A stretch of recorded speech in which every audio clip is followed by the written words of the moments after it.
The Last Battle of Armageddon. What does the Bible actually describe? Part 1. Introduction. Sowing the Seeds of Mystery.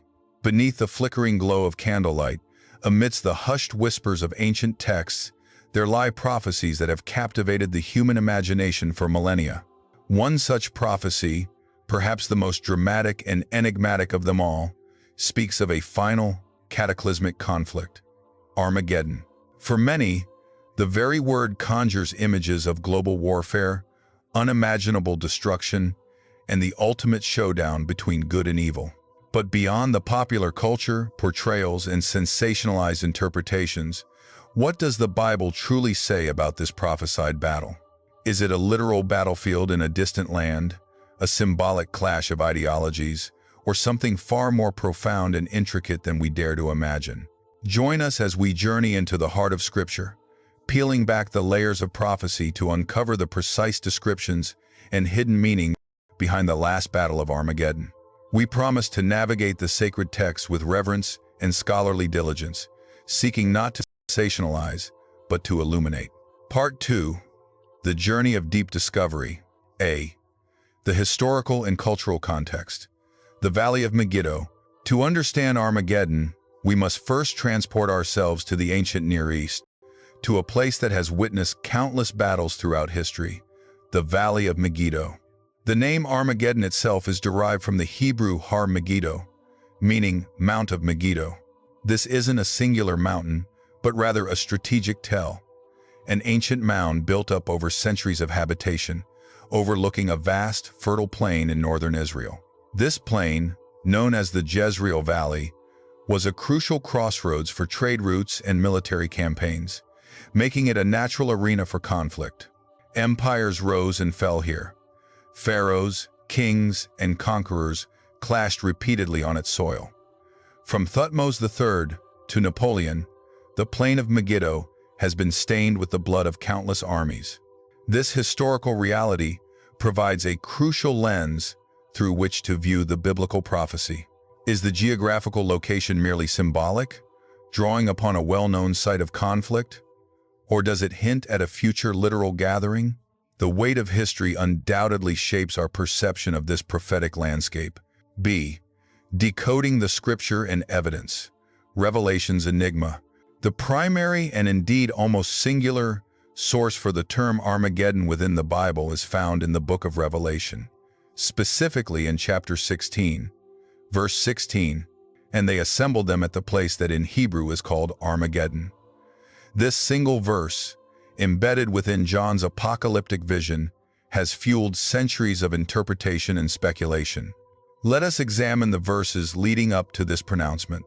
Revelation 16 describes the pouring out of the 7 bowls of God's wrath upon the earth. The 6th bowl judgment is particularly relevant.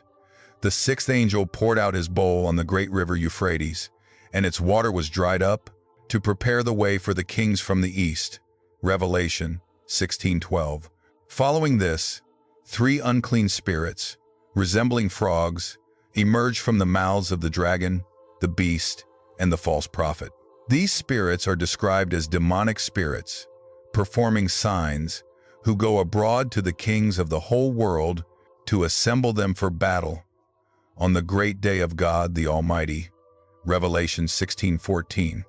It is immediately after this gathering of the kings of the whole world that they are assembled at Armageddon. What can we discern from this? Firstly, Armageddon is not merely a single battle, but rather the place where a vast global military force is gathered. The nature of this force is significant. It is influenced, even manipulated, by demonic powers to fight against God. Secondly, the drying of the Euphrates River is a striking detail, perhaps signifying the removal of a historical barrier, enabling these kings from the east to advance. The imagery is rich with symbolism, as is much of Revelation. Are these literal kings from specific Eastern nations, or do they represent broader geopolitical powers aligned against divine authority? The biblical text itself focuses on the gathering for battle, rather than detailing the battle itself at this precise point. The full scope of the conflict unfolds in subsequent chapters of Revelation, particularly chapters 19 and 20, which describe the return of Christ and the ultimate defeat of his enemies. C. The hidden theological meaning, the clash of kingdoms. Beyond the literal imagery of a battlefield, Armageddon embodies a profound theological struggle, the ultimate confrontation between God's sovereign rule and the rebellious forces of humanity and evil. It represents the culmination of all history, where the opposing kingdoms finally collide. It is not merely a regional skirmish, but a universal struggle for dominion. The kings of the whole world assembling at Armageddon signifies a unified, global defiance against the Creator. This grand assembly is not a surprise to God. Rather, it is part of his divine plan to bring about the end of human rebellion and establish his righteous kingdom. The theological significance extends to the nature of God's justice and his ultimate triumph.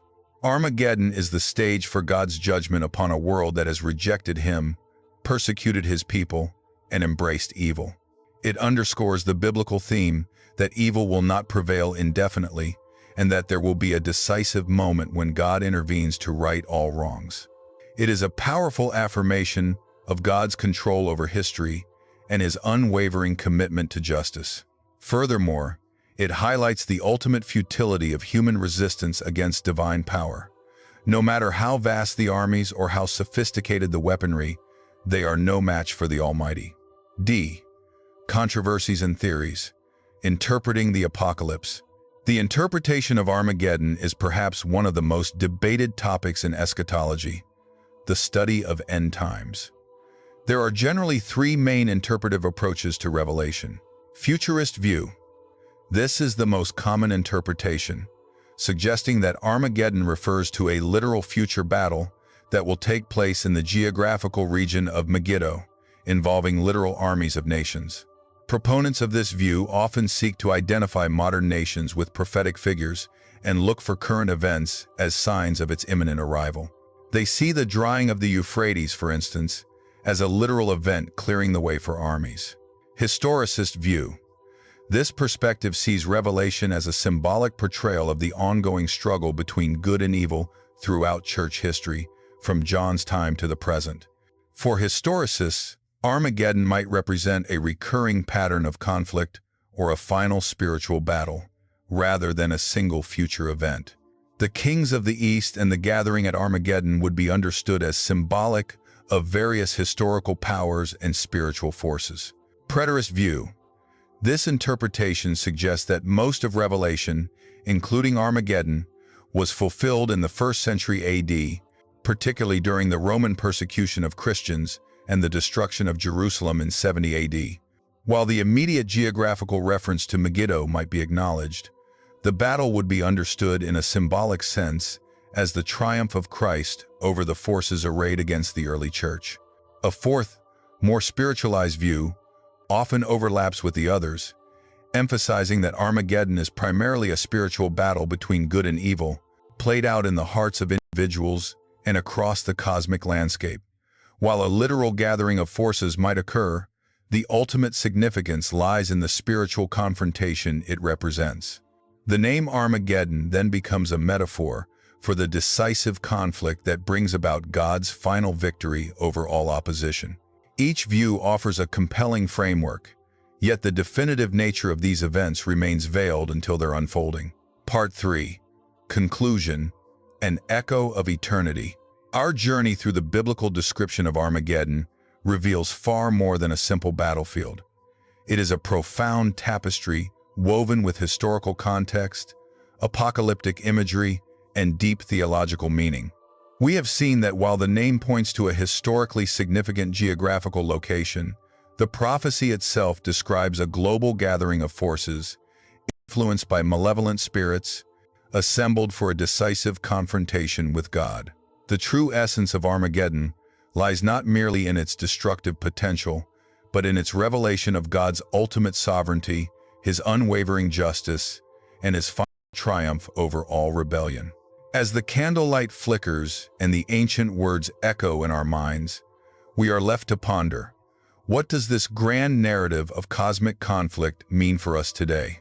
Does it call us to prepare for a literal future battle, to align ourselves with God's kingdom, or to recognize the spiritual warfare that rages around us even now.